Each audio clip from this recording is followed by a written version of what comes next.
Welcome, SwitchedOn crew. Dan here with today's signals around creating and living the life of your dreams. With me is Jennifer Brunacini. A great quote from Jennifer in the episode: discover how to live your best life. Come join us and enjoy the show.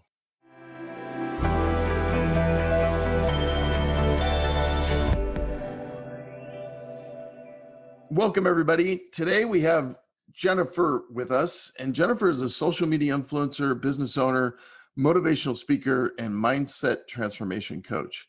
She empowers others to make powerful, conscious choices towards living a life of passion and purpose. I'm really excited to dive into this with Jennifer today.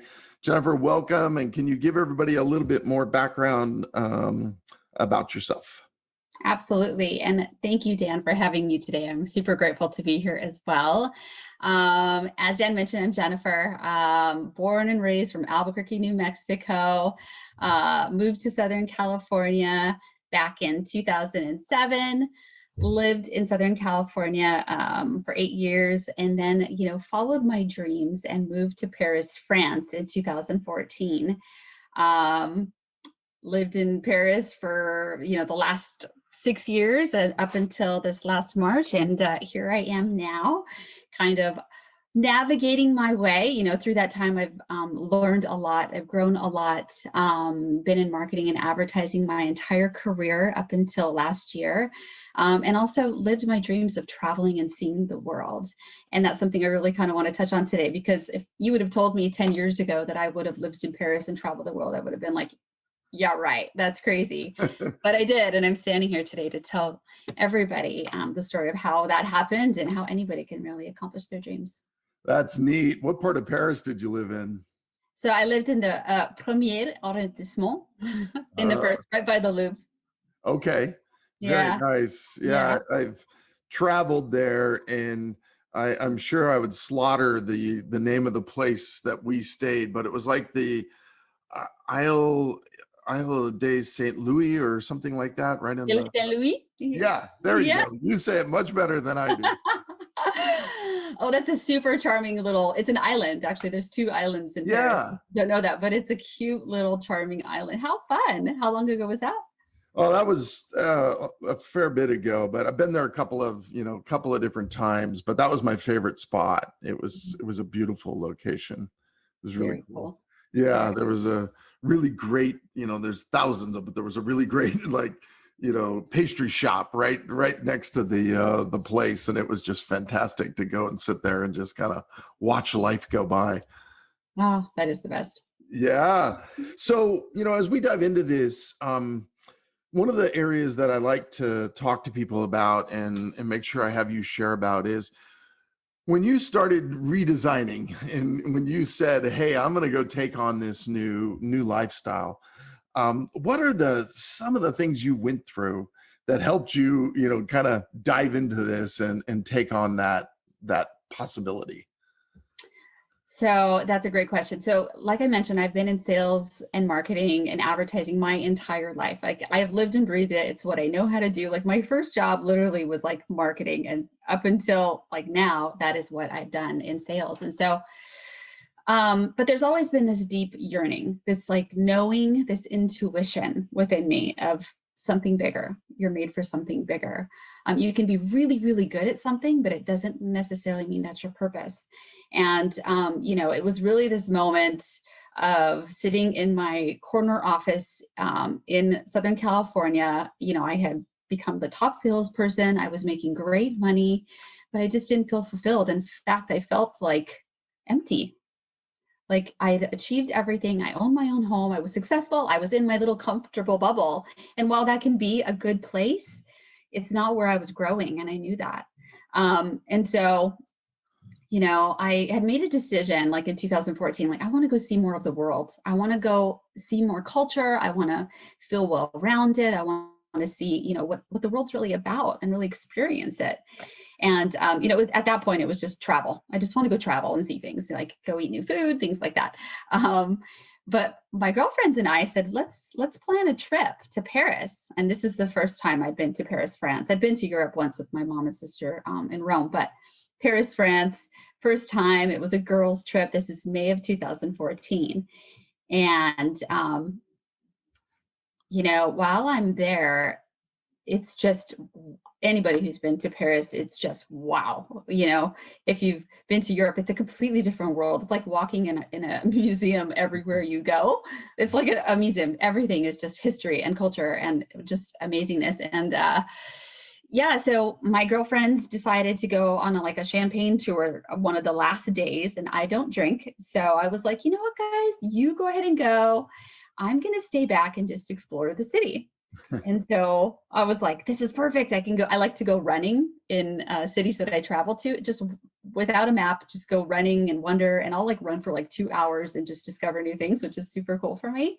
But I wanted to go running. So I ended up going running and ended up at the Notre Dame.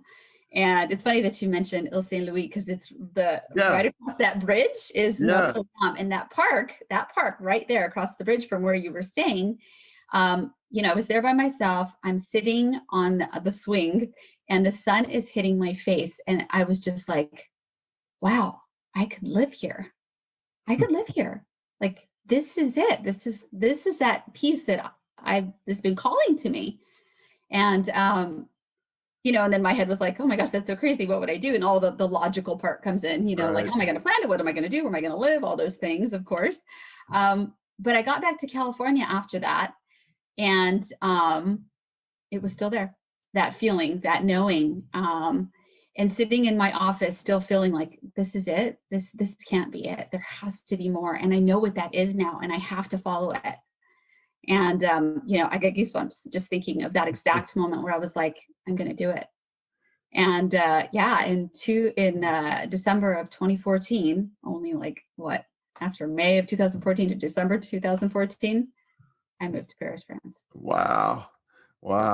Yeah. That's, in the way I look at those things, there was a strong signal is the way I always try to define these. But the amazing thing is you actually listened to it and you followed that signal, and then it obviously led to some pretty big transformation across your whole life.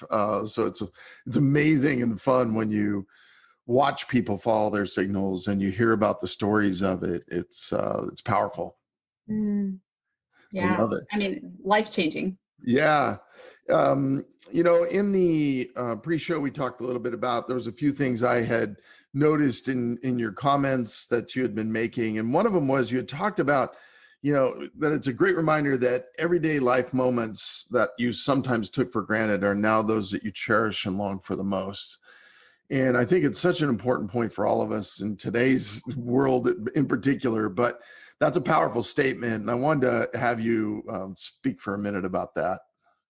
Yeah. It's so funny. That is so true on so many levels. And it could be something as simple as your husband or wife's silly laugh, that you're like, oh, it's every day. But if it's not there, you miss it because you're like, oh, those are the things that give us meaning in our life. And for me, thinking about living in Europe, I got used to it. And so it was a part of my life. And walking around the streets and hearing the buzz of people at the fresh markets and, being able to walk to the Eiffel Tower anytime I wanted, it's those everyday things that I was able to do.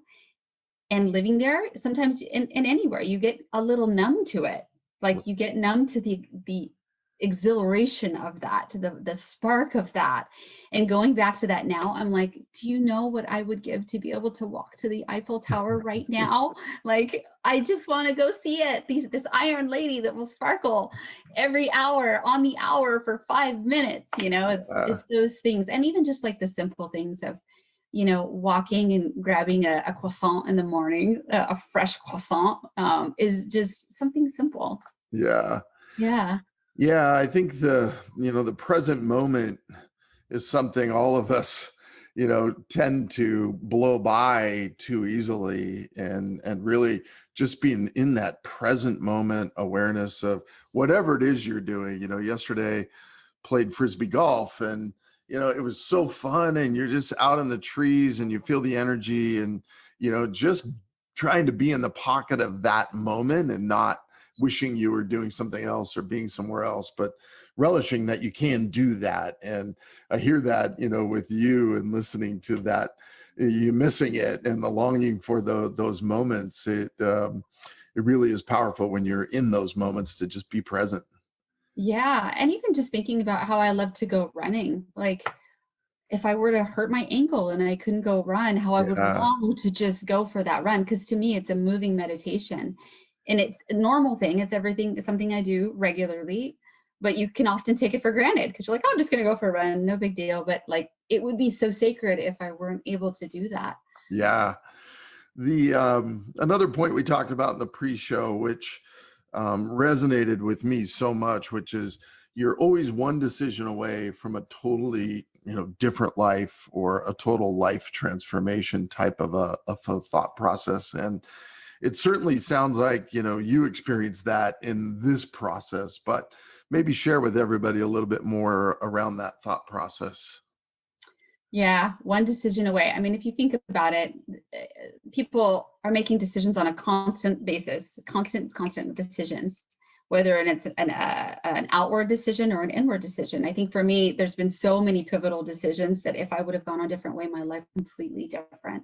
One is the obvious, the decision to move to Paris. I mean, if I hadn't done that, I don't know what would happen. I do know for sure that I would feel the emptiness on so much of a deeper level, and I wouldn't have been able to travel and see the world and really like experience something that is timeless and invaluable to my heart and soul. That probably one of the biggest and best decisions of my life was to do that. And if I hadn't done that, I think the thing for me is that I know it would have been based in fear, and that knowing that I would have made the decision in the other way based on fear would have like crushed my soul in some way, And I think that is like, that's the beauty of when you make those decisions that change to elevate you and move you forward, that you did it in more of like a hope and a faith and a trust that everything is going to be fine as you just keep moving forward and follow your dreams. Yeah. There's and see if this resonates with you, but there's this interesting distinction I've been playing with, which is I've noticed a pattern for me of when I try to use force, like when I try to force something to happen, and then I wind up, I can make it happen, but it really wasn't what I should have been making happen. So in this case, I think of you and I go like, well, you could have forced yourself to stay in your office and stay at that desk and stay in that job.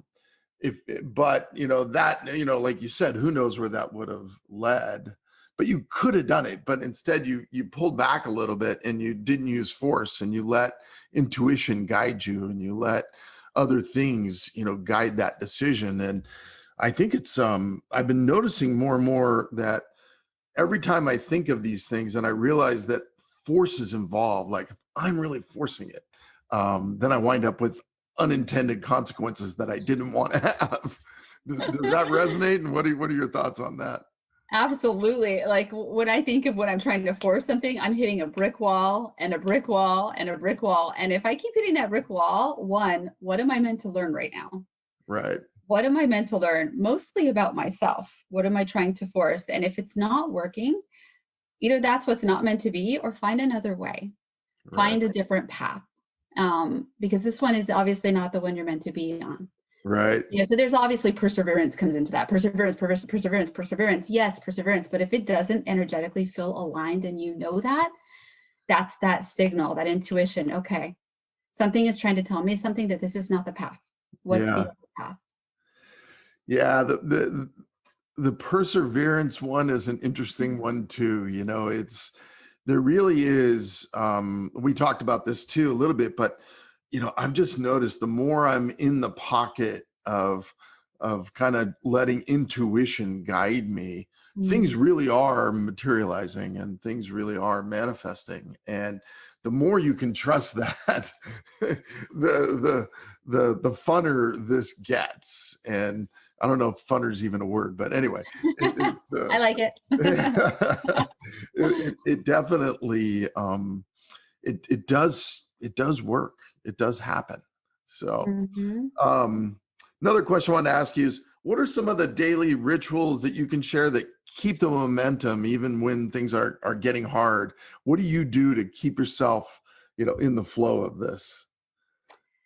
So something I do every morning, first coffee first, but second I go and I sit on my little balcony nook and or wherever I am, at that particular time in my life, and I will write a gratitude list. Um, what this does for me is it just sets me in this headspace of being thankful and grateful. And I could be writing like, I'm grateful for the sunshine. I'm grateful for the birds outside. Just those small things that actually mean so much to me. Being able to see those things, grateful for my sight, grateful for my life, that I'm safe and healthy, all of these different things. And then it takes me out of a place of longing for more and appreciating for what I already have. And it also puts me in kind of a joy state of, wow, I'm really blessed. Even if they're just really small things, it's actually the small things that make such a big difference anyways. And the gratitude list just cultivates that joy for me to carry throughout my day. So feeding my mind is a part of that. I also like to consume some type of inspirational, educational, mind expansion type of content every day, whether that's listening to a podcast, different things that would go, wow, like, ooh, that's a good thought, or I can try that, or like, that's a new perspective. Just something to expand my mind and get out of the conformity of the belief systems that I can set my own self into, or society or anything, just expansion. And then feeding my body. I think that that's a big one, which includes doing some type of workout. And that could be just going for a long walk outside. That's nurturing my body. It's doing aerobics. It's going for my run. And for me, that's like a moving meditation. So it's really kind of a mind and body, but really like, talking about taking care of your body and your health, it's definitely a mind-body connection. Yeah. And I try to make sure and feed both of those to the best of my ability every day. So that I just feel good. Yeah. Yeah. Yeah. That's neat. The gratitude list is, it's one I've heard about, and I've heard a lot of people talk about it. I do a morning kind of what I'm joyful and thankful for, but I could extend it even further. So that's good. I made a note, and I got to keep, I always try to keep learning. Another thing on the exercise, I just watched this amazing video by, have you ever heard of Dr. Greger? I have, yeah. Yeah, so Nutrition Facts, but he had a video where he just did a study on walking and motion, and basically, and if you do 400 minutes a week, you basically extend your life by 14 years. Wow. And you start to look at that and you go, that is significant, right? I mean, especially I'm getting older, so 14 years is really important. But yeah, it was an amazing data point. And the motion, the activity, whatever it is, like you said, the walking, the running, the playing Frisbee golf, whatever you do to get out and get moving, it all counts. And it really does make a big difference.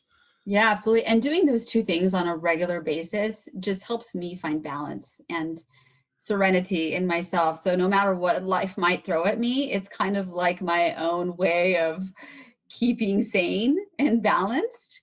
Yeah, and it just kind of sets the tone for, okay, this could be happening, but I'm still so grateful for this. And I'm going to go do a workout to try and like maybe take my mind off of it and take care of myself in this process. Yeah. Yeah. Self-care. Well, since we know you're such a travel enthusiast, what are a couple of your favorite places or spots? Oh man, that question.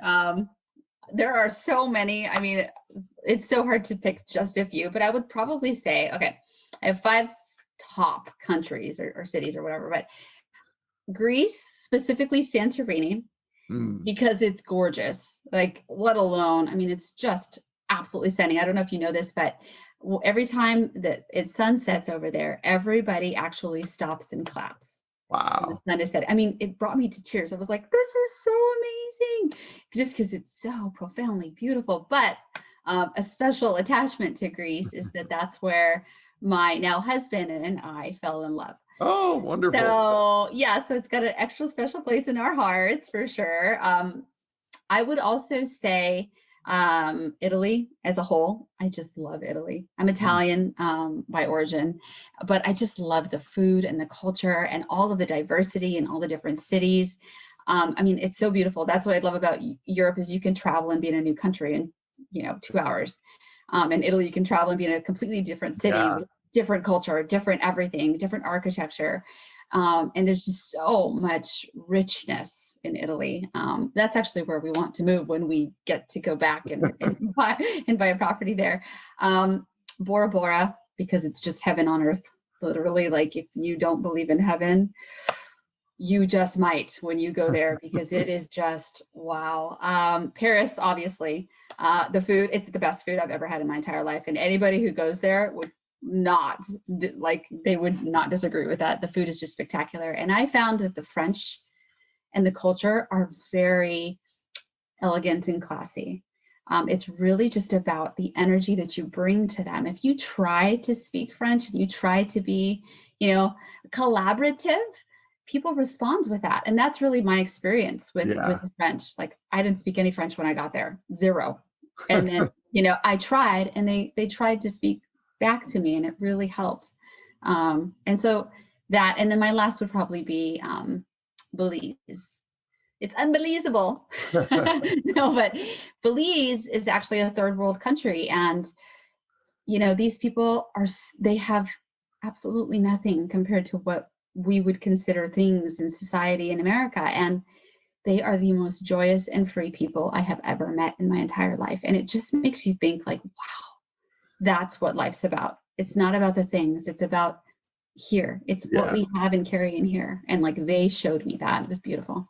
Wow, that's a good list. I haven't been to virtually any of those places, so that's a good list for me. Once and when the world kind of gets back to a more simple place to move around. Well, great. As we head into winding down from this discussion, there's two things I always like to have guests talk about. One is, if you were to have people walk away from this discussion with one thing, what would it be? And the concept of this came out of when I used to go to Catholic Mass as a kid, when I've over time, anytime I'm going to a session, I've always just said, look, if I can walk away with one thing that I can either use for the next week or adopt into my life, then the time was completely worth it. And so I always like to say, hey, what would you say to have people walk away with one thing?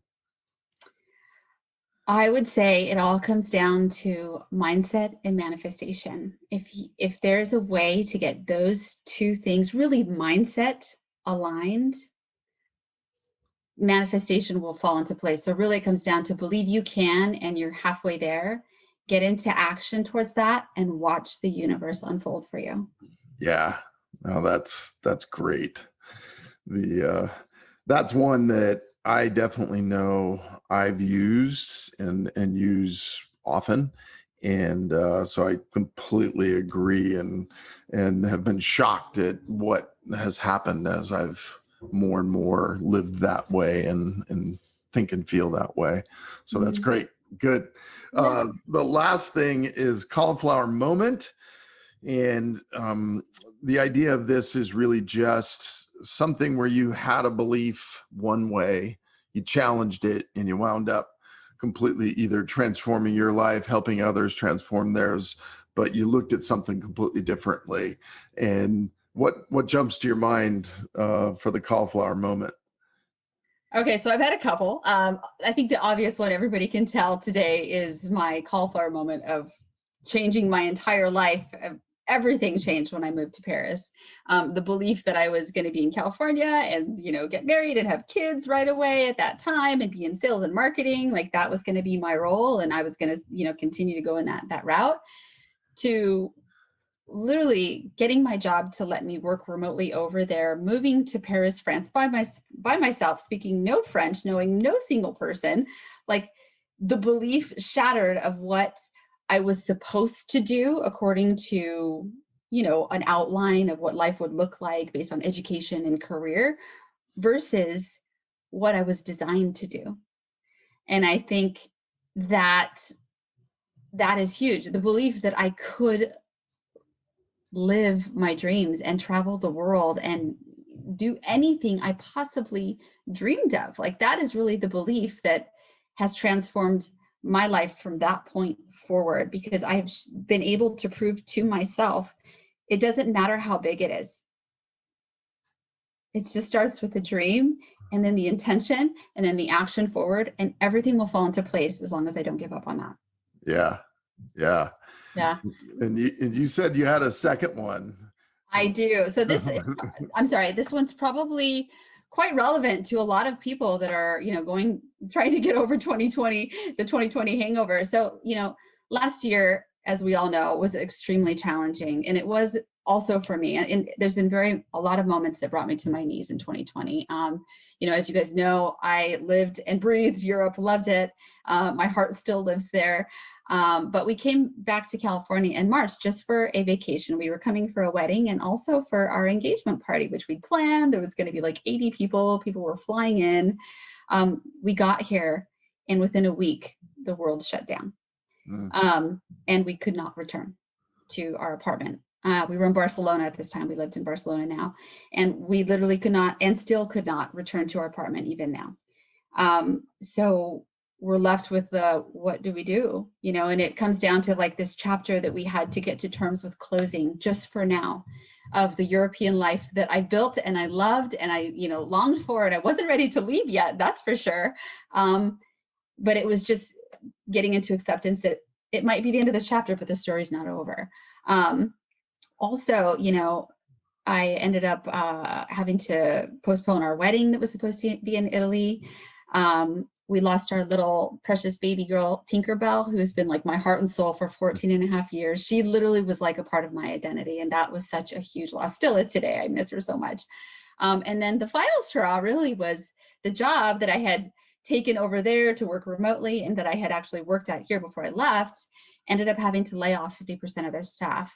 And I was an independent contractor at that time, so I legally had to be laid off. So everything I knew is my identity, sales and advertising, my little dog, who was like my companion everywhere I went, my European lifestyle, my wedding that I had gotten so excited. Every girl dreams and plans for her wedding. All these things that I believed about my life and how it was going to go, they all were up in the air. And, what that has really brought me to again is the career aspect, that rather than seeing it as like a detrimental event and it's at the end of all the others. So rather than going down that path of like my life's falling apart, oh my gosh, I said, this is an opening. This is an opening for me to finally really truly step into my light and serve my purpose for what I'm meant to do on this planet, in this life. And trust me, that's been very challenging, because what I know how to do is sales and marketing. I'm good at it. And I could go get hired at another company right now, have stable income, and be like, okay, we're good. But I also know that I would feel like I'm selling my soul. I would feel like I'm just jumping in back to the comfort of what I know how to do versus the discomfort of trying something new and feeling really proud of the woman that I become because of that. Yeah. And that is where I am today. And so I made a decision to kind of tap into, what is my purpose other than traveling and sharing that with my traveling people stuff, like that's definitely part of my purpose. But my purpose is really to help other people, find their purpose, their passion, and live a life of their dreams, because I believe anybody can. And what that looks like is going into coaching. And that's not me telling other people how to do it. Sure, I can provide suggestions, but it's really helping others find the answers that they already have within themselves. Yeah. That's what I aim to do, and inspire them to believe that they can do it too. Yeah. Well, that's great. Well, that's a perfect segue into telling people how they can connect with you, or, see more about what you're doing and how they can interact with you. Absolutely. So there's two things. If for all my little travel lovers, you can go to Traveling with Soul on Instagram or Facebook, and you can find all my European adventures there. As well, for any kind of coaching or inspiration, I have an Instagram account for that, which is Jennifer Brunacini, my full name. And if you want to email me with any questions, or you're looking for, a way to tap into your own passion and purpose, you can feel free to shoot me an email at coachjen@jenniferbrunacini.com as well. Perfect. Well, I'll also put that in the show notes so people can find it as well. And want to say thank you for your time today. And it's always great meeting people who have taken some signals, gone out and challenged it, and living a completely different life because of it. So it's great. Thank you for your time. Thank you, Dan. Okay. This has been such an amazing energy exchange, and I'm truly honored to be here as well. Thank you so much. Awesome.